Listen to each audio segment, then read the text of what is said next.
Right right Phanendra BJP నుంచి ఫణేంద్ర గారు ఉన్నారు. ఫణేంద్ర గారు, శాఖ కేబినెట్ కూర్పు కానీ శాఖల కేటాయింపు కానీ ఎలా ఉంది, ఎలా అనిపిస్తుంది మీకు? ఫణేంద్ర గారు, ఓవరాల్ గా ఏమంటారు మీరు? మన బీఆర్కే న్యూస్ ఛానల్స్ అందరికీ కూడా నమస్కారం అన్న, ప్రేక్షకులకి అదేవిధంగా ప్యానల్ లో వాళ్ళందరికీ జనార్దన్ అన్న చాలా చక్కగా చెప్పారు. ఇందాక నుంచి కూడాను 100% ఇప్పుడున్నటువంటి ఏదైతే మంత్రివర్గ విస్తరణ అనేది ఉందో, మంత్రివర్గం ఏదైతే ఉందో, చంద్రబాబు నాయుడు గారు ఎంతో కూలంకుశంగా ఎంతో చాకచక్యంగా ఆయన గవర్నమెంట్ వస్తుంది అనే ఒక ఆలోచనతోటి ముందుగానే, ఇది 2-3 రోజుల క్రితం నిర్ణయించినటువంటి పాలన కాదు, ఇది సీట్లు కేటాయింపు వచ్చినప్పుడే ఎవరైతే గెలుస్తారనుకుంటున్నారో, ఎవరైతే గెలిస్తే వాళ్ళ తాలూకాటువంటి ఏదైతే అనుభవాన్ని ఎలా ముందుకు తీసుకురావాలి, రాష్ట్రానికి ఎంత అవసరం ఉంటుందో, ఈ రాష్ట్ర పరిపాలనకి ఏ విధంగా ముందుకు తీసుకెళ్లవలసిన ఆవశ్యకత ఉంటుంది, వీటన్నిటిని కూడా కూలంకుశంగా పరిశీలించి ఇటు పవన్ కళ్యాణ్ గారు కానీ, ఇటు మన చంద్రబాబు నాయుడు గారు కానీ, మా యొక్క ఆంధ్ర రాష్ట్ర అధ్యక్షులు శ్రీమతి పురంధేశ్వరి గారు కానీ, వీళ్ళందరూ కూడా కూర్చుని ఒక టికెట్లు ఏవైతే సీట్లు కేటాయింపు అనేదో దాని మీద ఒక అవగాహనతోటి వచ్చినటువంటి ఒక లెజెండ్ సంబంధించినటువంటి ఒక విజనరీ సంబంధించినటువంటి ఈ యొక్క అనేది జరగడం అనేది జరిగింది. దానిలో భాగంగానే 100% ప్రజలు ఏకపక్షంగా చాలా చక్కగా ప్రజలు తీర్పు అనేది ఇవ్వడం అనేది జరిగింది. ఇది అందరికీ కూడా శుభసూచకం అనేది. ఇప్పుడు ఏదైతే ఈ మంత్రివర్గ విస్తరణ ఉందో, ఇందాక జనార్దన చెప్పినట్టు 100% చంద్రబాబు నాయుడు గారు కేవలము ఒక ఆవశ్యకత లేదంటే ఒక ఎక్స్పీరియన్స్ అనేది కాకుండా మిగిలిన వాళ్ళు కూడా ఒక ఎక్స్పీరియన్స్ రావాలి, రాష్ట్ర పరిపాలన రానున్న రోజుల్లో సుభిక్షంగా ఉండాలా, పరిపాలన సమర్థవంతంగా నిర్వర్తించాలా, పరిపాలనలో ఒక కొత్త చర్యలు తీసుకోవాలా, కొత్త కొత్త ఆలోచనలతో ముందుకెళ్లాల్సినటువంటి ఆవశ్యకత ఉంది. కాబట్టి 100% కొత్త వాళ్ళని తీసుకుని వాళ్ళని ఒక తెలిసి తెలియనటువంటి ఏవైనా సరే చిన్న చిన్న పొరపాట్లు జరిగినా కూడా ఆయన ఒక రాష్ట్ర ముఖ్యమంత్రిగా, ఒక పెద్ద వ్యక్తిగా వాటిని మళ్ళీ సమర్థవంతంగా పాలన చేసే విధంగా, సమర్థవంతంగా తీర్చిదిద్దే విధంగా, సమర్థవంతంగా పరిపాలన ముందుకు వెళ్లే విధంగా వాళ్ళందరినీ కూడా జరిగింది. అందులో భాగంగా ముఖ్యంగా మా యొక్క భారతీయ జనతా పార్టీ నుంచి సత్యకుమార్ అన్నకి, ఆయన భారతీయ జనతా పార్టీలో ఆయన సీనియర్ మోస్ట్ పర్సనాలిటీ ఉన్నటువంటి వ్యక్తి, ఆయన ఆల్రెడీ నేషనల్ సెక్రటరీగా చేశారు, గత ఎంతో అనుభవం ఉన్న వ్యక్తి. ఆయనకి ఈ రోజున వైద్యానికి సంబంధించినటువంటి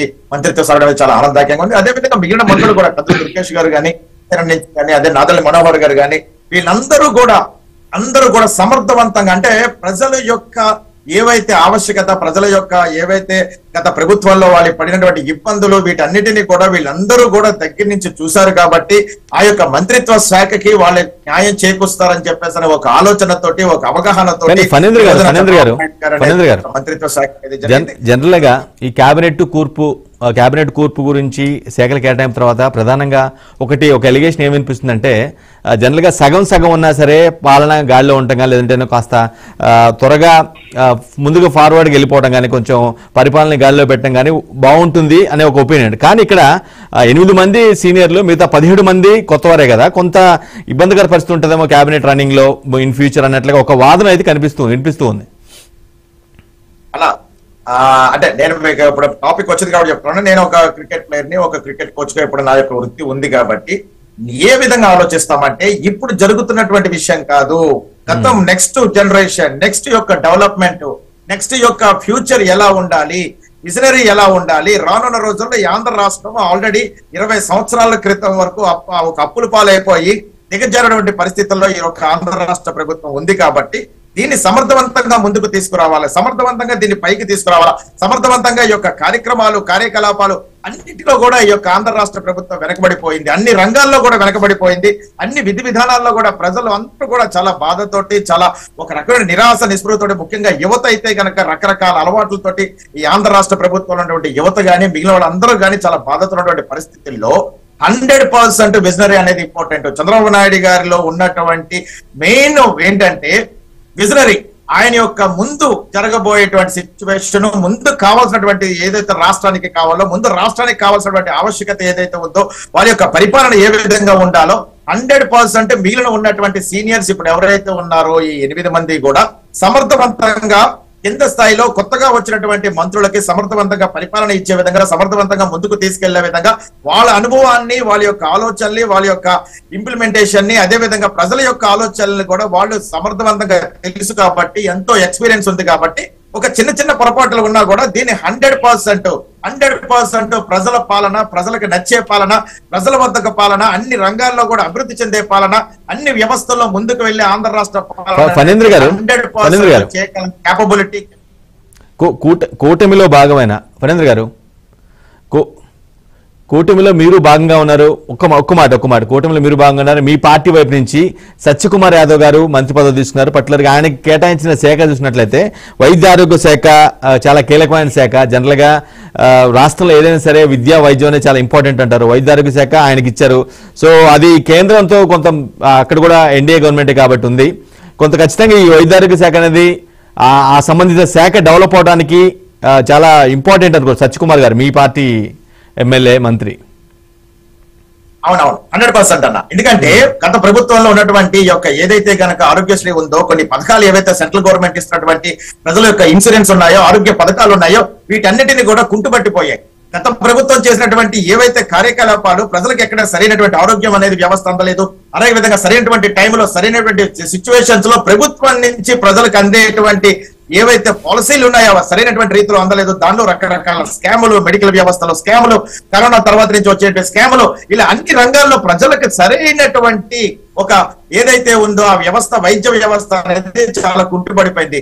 వాళ్ళకి ఆరోగ్య రీత్యం అనేది కుంటుపడిపోయింది. వ్యవస్థ, ఆరోగ్య కార్యకలాపాలు, ఆసుపత్రులు అన్ని కూడా ఒక ప్రభుత్వ రంగ ఆసుపత్రులు అయితే గనక చాలా దయానీయమైనటువంటి పరిస్థితుల్లో ఉన్నటువంటి ప్రభుత్వ రంగ ఆసుపత్రులు ఉన్నాయి. అదేవిధంగా ప్రైవేట్ హాస్పిటల్లో సరైనటువంటి ఆవశ్యకత, సరైనటువంటి మౌలిక వసతులు ఇవ్వలేనటువంటి పరిస్థితి ఈ రోజున రాష్ట్ర ప్రభుత్వం ఏర్పడినటువంటి పరిస్థితి ఏర్పడింది.